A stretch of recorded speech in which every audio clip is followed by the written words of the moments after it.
Hello friends, welcome to study कर। आज हम डिस्कस करेंगे एमपी जीके की इस क्लास में मध्य प्रदेश की नदियों का पार्ट वन की लिंक डिस्क्रिप्शन बॉक्स में दी गई है। फ्रेंड्स, इस लेक्चर में हम डिस्कस करेंगे ताप्ती नदी, बेतवा नदी, क्षिप्रा नदी, सिंध नदी, पार्वती नदी, बीहड़ नदी, धसान नदी और काली सिंध नदी को। फ्रेंड्स, चलिए स्टार्ट करते हैं इस लेक्चर को और देखते हैं सबसे पहले ताप्ती नदी को।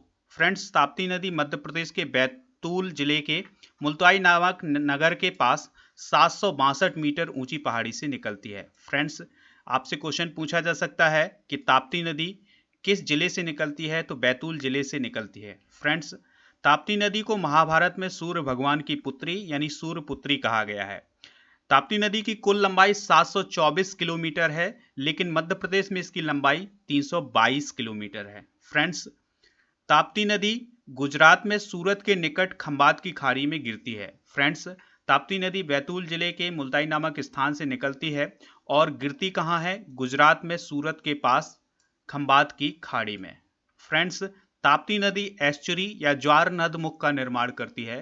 फ्रेंड्स, इसके पहले हम बता चुके हैं कि मध्य प्रदेश की दो नदियां हैं जो पूर्व से पश्चिम की ओर बहती हैं। वो कौन कौन सी नदियां हैं? एक नदी है नर्मदा और दूसरी है ताप्ती। ये दोनों नदियां खंबात की खाड़ी में मिलती हैं और ये एस्चुरी का निर्माण करती हैं। नर्मदा नदी और ताप्ती नदी, ये दोनों नदियां एस्चुरी का ही निर्माण करती हैं। फ्रेंड्स, ताप्ती नदी के तट पर मुल्ताई जो कि बैतूल जिले में है, सूरत जो कि गुजरात में है, ऐतिहासिक शहर बसे हुए हैं।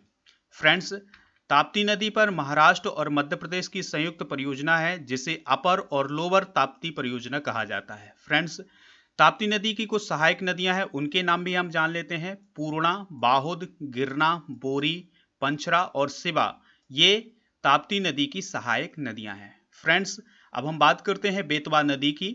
तो बेतवा नदी विंध्याचल श्रेणी से रायसेन के कुमरा नामक गांव से निकलती है। ध्यान से सुनिएगा इस पॉइंट को। बेतवा नदी विंध्याचल श्रेणी के रायसेन के कुमरा नामक गांव से निकलती है। तो आपसे पूछा जा सकता है कि बेतवा नदी किस जिले से निकलती है? तो रायसेन डिस्ट्रिक्ट से निकलती है। किस गांव से निकलती है? तो कुमरा नामक गांव से निकलती है। फ्रेंड्स, बेतवा नदी के कुछ अन्य नाम हैं जैसे बेत्रावती, बेत्रवती और शिव की पुत्री। फ्रेंड्स, बेतवा नदी की कुल लंबाई है 480 किलोमीटर, जो कि बहुत ही इंपॉर्टेंट पॉइंट होगा। कभी पूछा जा सकता है कि बेतवा नदी की कुल लंबाई कितनी है? तो 480 किलोमीटर है। इसकी सहायक नदियां कौन कौन सी हैं वो भी देख लेते हैं। तो बेतवा नदी की सहायक नदियां हैं बीना, धसान, जामनी और हलाली। फ्रेंड्स, यहां से क्वेश्चन जरूर बनता है कि बेतवा नदी की सहायक नदियां कौन कौन सी हैं। तो ध्यान से सुन लीजिएगा एक बार और, वीना, धसान, जामनी और हलाली। फ्रेंड्स, बेतवा नदी को बुंदेलखंड की जीवन रेखा भी कहा जाता है, लेकिन मध्य प्रदेश की जीवन रेखा किस नदी को कहा जाता है? वो कहा जाता है नर्मदा नदी को। फ्रेंड्स, इसका जो अपवाह क्षेत्र है वो है 46,580 वर्ग किलोमीटर। फ्रेंड्स, इस नदी को मध्य प्रदेश की गंगा प्रदूषण के आधार पर कहा जाता है, जो कि इंपॉर्टेंट पॉइंट है। आपसे क्वेश्चन पूछा जाता है एग्जाम में कि बेतवा नदी को किसके आधार पर हम मध्य प्रदेश की गंगा कह सकते हैं? तो प्रदूषण के आधार पर हम बेतवा नदी को मध्य प्रदेश की गंगा कह सकते हैं। फ्रेंड्स, बेतवा नदी पर माता टीला और राजघाट बांध बने हुए हैं जो मध्य प्रदेश और उत्तर प्रदेश की संयुक्त परियोजना के हिस्से हैं।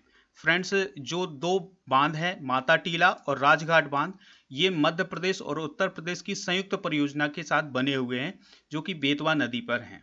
फ्रेंड्स, बेतवा नदी के किनारे विदिशा, ओरछा, सांची और गुना शहर बसे हुए हैं। यह नदी मध्य प्रदेश और उत्तर प्रदेश की सीमा बनाती है। बहुत ही इंपॉर्टेंट पॉइंट है कि ऐसी कौन सी नदी है जो मध्य प्रदेश और उत्तर प्रदेश की सीमा बनाती है? तो वो कौन सी नदी है? बेतवा नदी। फ्रेंड्स, इस पर एक कैन बेतवा लिंक परियोजना चल रही है, कैन नदी, जो कि पन्ना डिस्ट्रिक्ट से निकलते हुए और बेतवा नदी में जोड़ने की बात चल रही है, जिसे हम कैन बेतवा लिंक परियोजना कहते हैं। फ्रेंड्स, अब हम बात करेंगे क्षिप्रा नदी की। तो क्षिप्रा नदी यह इंदौर के पास काकरी बर्डी पहाड़ी से निकलती है। ध्यान से सुनिएगा, ये कहाँ से निकलती है क्षिप्रा नदी? इंदौर के पास काकरी बर्डी नामक एक पहाड़ी है, वहां से निकलती है ये क्षिप्रा नदी।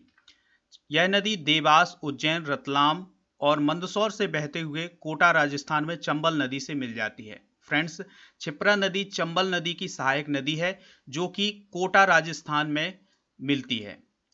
फ्रेंड्स, इसकी सहायक नदी कान्ह या खान नदी है। फ्रेंड्स, ध्यान से सुन लीजिएगा कि क्षिप्रा नदी की सहायक नदी कौन सी है? खान नदी या कान्ह नदी कहा जाता है। इसकी कुल लंबाई 195 किलोमीटर है। अब क्षिप्रा नदी के बारे में और भी इंपॉर्टेंट पॉइंट देख लेते हैं। इसे मालवा की गंगा कहा जाता है। तो मालवा की गंगा कौन सी नदी है?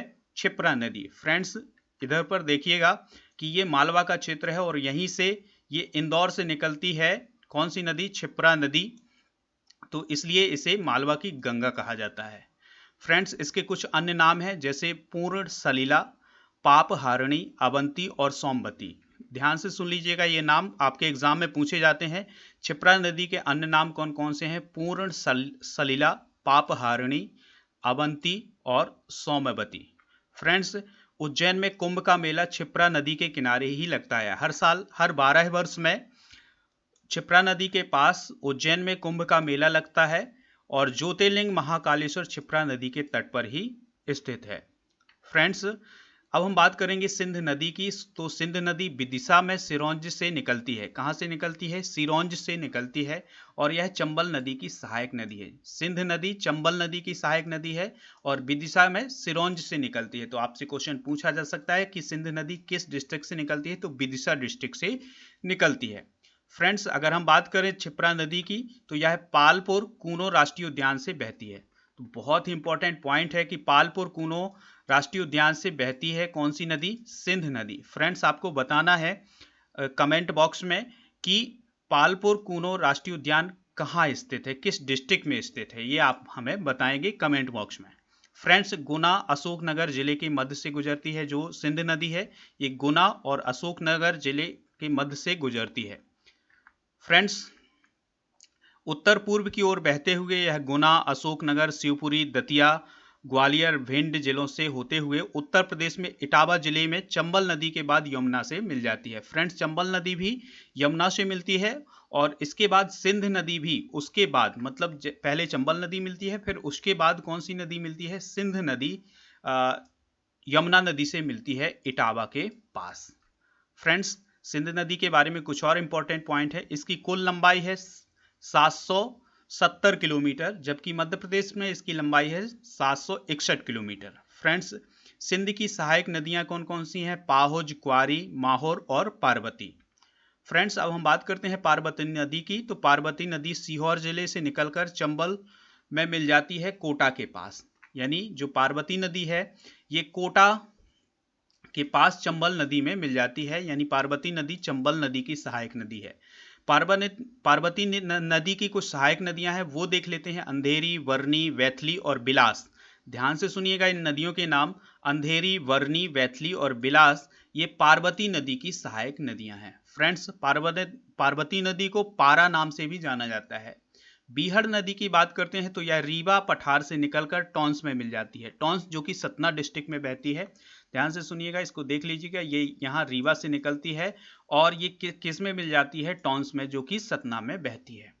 फ्रेंड्स, मध्य प्रदेश का सबसे ऊंचा चचाई जलप्रपात इसी नदी पर बना हुआ है, यानी बीहड़ नदी पर बना हुआ है। अगर हम बात करें इस चचाई जलप्रपात की, तो इसकी कुल ऊंचाई है 130 मीटर। फ्रेंड्स, धसान नदी की बात करें तो धसान नदी रायसेन जिले से निकलती है और इसकी कुल लंबाई है 365 किलोमीटर। धसान नदी की कुल लंबाई, ध्यान से सुनिएगा, 365 किलोमीटर है, जबकि मध्य प्रदेश में इसकी कुल लंबाई 240 किलोमीटर है। फ्रेंड्स, अब हम बात करेंगे काली सिंध नदी की।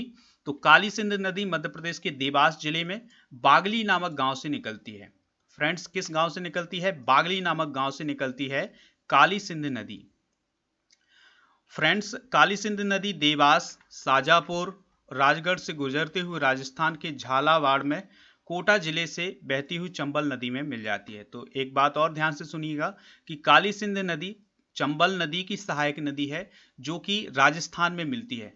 फ्रेंड्स, ये देवास से निकलती है और देवास से निकलते हुए ये कोटा राजस्थान में किससे मिल जाती है?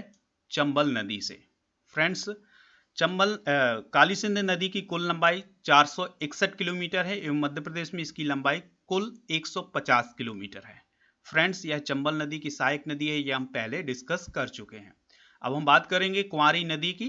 तो तो कुंवारी नदी शिवपुरी पठार से निकलती है। ये जो मध्य प्रदेश का ऊपर उत्तरी भाग है वहां पर शिवपुरी का पठार है और वहीं से निकलती है कौन सी नदी?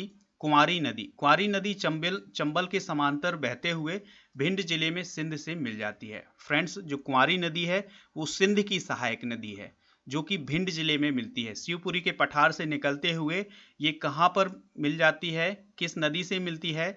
सिंध नदी से मिलती है। इसकी कुल लंबाई है 727 किलोमीटर, यानी कुंवारी नदी की कुल लंबाई कितनी है? 727 किलोमीटर। और ये किस नदी से मिलती है? सिंध नदी से मिलती है। फ्रेंड्स, अब हम बात करते हैं कूनो नदी की।